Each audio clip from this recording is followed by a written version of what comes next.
ಬೆಳಗಾವಿ ತಾಲೂಕಿನ ಕರಡಿಗುದ್ದಿ ಗ್ರಾಮ ಪಂಚಾಯತ್ ಪ್ರತಿಯೊಂದು ಸರ್ಕಾರಿ ಕಚೇರಿಗಳು ಬೆಳಿಗ್ಗೆ 10 ಗಂಟೆಯಿಂದ ಸಾಯಂಕಾಲ 5 ಗಂಟೆವರೆಗೂ ತೆಗೆದೇ ಇರಬೇಕಾಗಿದೆ. ಆಮೇಲೆ ಅಲ್ಲಿ ಸಿಬ್ಬಂದಿಗಳು ಇರಲೇಬೇಕಾಗಿದೆ. ಒಂದೇಳೆ ಲಂಚ್ ಬ್ರೇಕ್ ಊಟದ ಸಮಯ ಅಂತ ಕೊಟ್ಟರು ಕೂಡ 2ರಿಂದ 2:30ವರೆಗೂ ಒಂದು ಅರ್ಧ ಗಂಟೆ ಅದು ಕಚೇರಿಯಲ್ಲೇ ಕುತ್ಕೊಂಡು ಮಾಡಬೇಕಾಗಿದೆ. ಅದರ ಹೊರತಾಗಿ ಈ ರೀತಿ ಬಾಗಲ ಬಂದ್ ಮಾಡಿ ಕೀಲಿ ಹಾಕಿ ಹೊರಗಡೆ ಹೋಗುವಂಥ ಯಾವುದೂ ರೂಲ್ಸ್ ಇಲ್ಲ.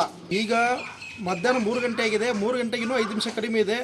2 ಗಂಟೆ 55 ನಿಮಿಷ ಆಗಿದೆ. ಈಗ ನೀವು ನೋಡ್ಬೋದು ಇಲ್ಲಿ ಗ್ರಾಮ ಪಂಚಾಯತ್ ಈಗ ಕೀಲಿ ಹಾಕಿದ್ದಾರೆ. ಇಲ್ಲಿ ಮಧ್ಯಾಹ್ನ 3 ಗಂಟೆ, ಇವತ್ತು ಮಧ್ಯಾಹ್ನ 3 ಗಂಟೆಗೆ ಇಲ್ಲಿ ಗ್ರಾಮ ಪಂಚಾಯತ್ ಹೊರಗಡೆಯಿಂದ ಕೀಲಿ ಹಾಕಿಲ್ಲ. ಹೊರಗಡೆ ಕೀಲಿ ಹಾಕಿದ್ರೆ ಊಟಕ್ಕೆ ಹೋಗಿರ್ಬೋದು ಅನ್ಬೋದು.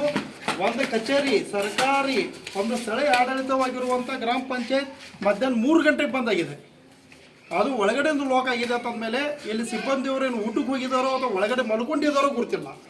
ಅದಕ್ಕೆ ಈಗಾಗಲೇ ನಾವು ಇಲ್ಲಿ ಸಂಬಂಧಪಟ್ಟಂಥ ಈ ಸ್ಥಳೀಯ ಒಂದು ಚುನಾಯಿತ ಪ್ರತಿನಿಧಿಯಾದ ಅಧ್ಯಕ್ಷರು ನಾವು ಫೋನ್ ಮಾಡಿದ್ದೀವಿ. ಅವರು ಬರ್ತೀವಿ ಅಂತ ಹೇಳಿದ್ದಾರೆ. ಇಲ್ಲಿರುವಂಥ ಅಭಿವೃದ್ಧಿ ಅಧಿಕಾರಿ ಅವರು ಗಮನಕ್ಕೆ ತಂದಿದ್ದೀವಿ. ಇವ್ರು ಎಲ್ಲಿದ್ದಾರೆ ನಾನು ನೋಡಿ ಹೇಳ್ತೀನಿ ಅಂತ ಹೇಳ್ತಾ ಇದ್ದಾರೆ. ಬಟ್ ನಾವು ಇಲ್ಲಿ ಬಂದು ಸುಮಾರು 10 ನಿಮಿಷ ಆಗಿದೆ. ಈಗ ಇಷ್ಟಾದರೂ ಕೂಡ ನೀವು ನೋಡ್ಬೋದು ಒಳಗಡೆಯಿಂದ ಲಾಕ್ ಇದೆ, ಹೊರಗಡೆಯಿಂದ ಲಾಕ್ ಅಲ್ಲ. ಸರ್ ಹೇಳ್ರಿ, ಇದಕ್ಕೆ ಬಂದಿದ್ದೀರಿ ಈಗ? ನಮ್ಮದು ಕಂಪ್ಯೂಟರ್ ವರ್ಕರ್ ಭೇಟಿ ಆಗೋದಕ್ಕೆ ಬಂದಿದ್ದು ರೀ. ಏನು ಕೆಲಸ ಇದ್ರಿ?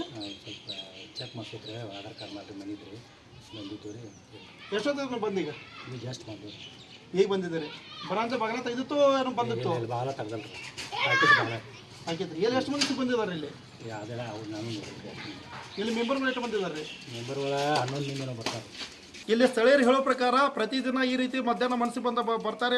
ಮನಸ್ಸಿಗೆ ಬಂದಾಗ ಯಾವ ಬೇಕೋ ಹೊರಗಡೆ ಹೋಗ್ತಾರೆ, ಯಾವ ಬೇಕಾದ ಬಂದ್ ಮಾಡ್ತಾರೆ, ಬಾಗಿಲ ಯಾವ ಬೇಕಾದ ತೆಗಿತಾರೆ ಅನ್ನೋದೊಂದು ಆರೋಪನೂ ಇದೆ. ಇದಕ್ಕೆ ಸಂಬಂಧಪಟ್ಟಂತ ಇಲ್ಲಿ ಒಂದು ಸಿಬ್ಬಂದಿಗಳ ಮೇಲೆ, ಇಲ್ಲಿ ಅಧಿಕಾರಿಗಳ ಮೇಲೆ ಸರ್ಕಾರ ಸಂಬಂಧಪಟ್ಟಂತ ಮೇಲಾಧಿಕಾರಿಗಳು ಇದರ ಬಗ್ಗೆ ಸೂಕ್ತ ಕ್ರಮ ಕೈಗೊಳ್ಳುವಂತ ಒಂದು ಕೆಲಸ ಆಗಬೇಕಾಗಿದೆ. ಮುತ್ತನ್ನ ಕುಲ್ಲೋಳಿ, ಶ್ರಾವಣಿ ಟಿವಿ.